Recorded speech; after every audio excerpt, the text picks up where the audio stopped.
你早，早上的10点35分，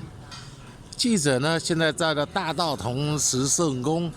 这边这一条街都叫美食街，在这个榕树下，你看这个榕树下，我看也他妈有100-200年都有了，不知道有他妈多少的历史，不知道最少100年了左右了。那么点了一个芹菜炒肉，有没有看到？喝了一瓶酒 whisky， 点了芹菜炒肉，再加上这条鱼叫红条，这一条红条大概要400块，两个加起来500块。这 whisky 红包厂带出来的，开一瓶是2000块，开一瓶是2000块。今天台北美食社长午餐的报道，因为台北今天艳阳天，心情好，人逢喜事精神爽又认识了很多的新的朋友